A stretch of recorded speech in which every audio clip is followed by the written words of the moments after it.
ल, अब आजको यो चर्चा सुरु गरौँ है त। आज हामी नेपालको एउटा एकदमै गजबको, अलिकति पुरानो तर निकै सुन्दर लोककथाको बारेमा कुरा गर्दैछौँ। यो कथाले नि साँचो अर्थमा शक्ति भनेको के हो र यसले कसरी काम गर्छ भन्ने कुरालाई मज्जाले देखाउँछ। यो एउटा साधारण कथा मात्रै पक्कै होइन, यो त पुस्तौं पुस्तादेखि चल्दै आएको यस्तो सन्देश हो जसले हामीलाई एकछिन टक्क रोकिएर सोच्न बाध्य बनाउँछ।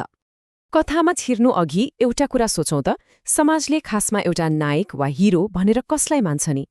कि हिरो भन्नासाथ ज्यान एकदमै बलियो भएको, कुनै खोट नभएको अनि एक्लैले भिलेनलाई तह लगाउने वा समस्या सुल्झाउने मान्छे मात्रै हो त?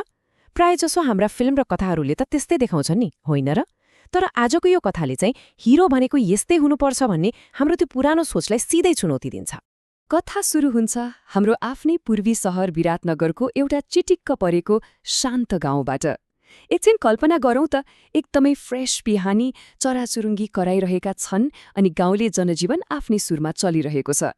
यो शान्ति हेर्दा त कुनै ठूलो विपत्ति आउला जस्तो कतैबाट पनि लाग्दैन, तर भनिन्छ नि, ठूलो आँधी आउनु अघिको सन्नाटा हो यो।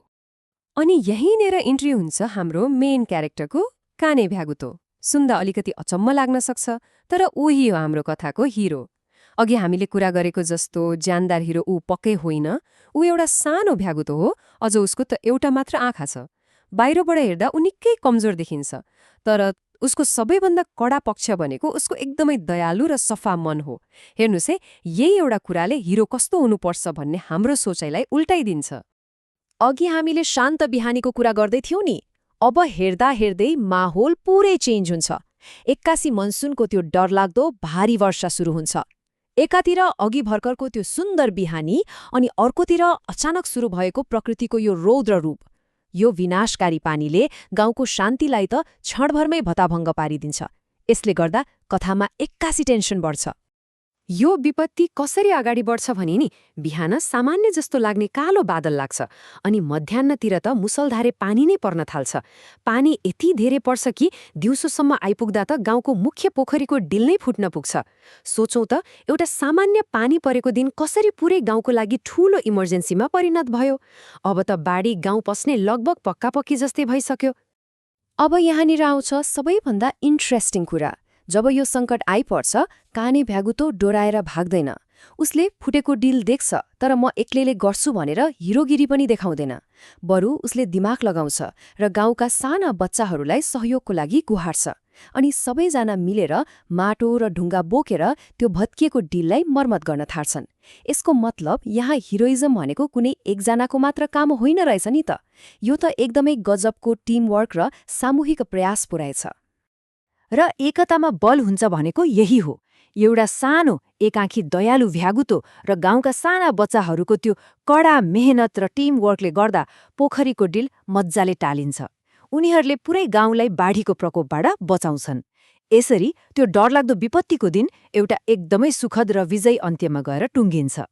यो एउटा गाउँ बचेको मात्र कुरा थिएन नि, यो त सामूहिक इच्छा शक्तिको ठूलो जित थियो।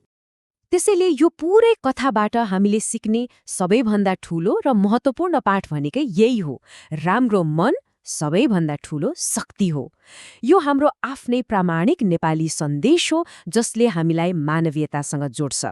मान्छेको बाहिरी आवरण वा शरीर जस्तो सुकै होस्, यदि मनमा दया छ, अरूलाई सहयोग गर्ने भावना छ भने त्यही नै संसारको सबैभन्दा ठूलो तागत हो भन्ने कुरा काने भ्यागुतोले एकदमै दामी तरिकाले प्रमाणित गरिदिएको छ।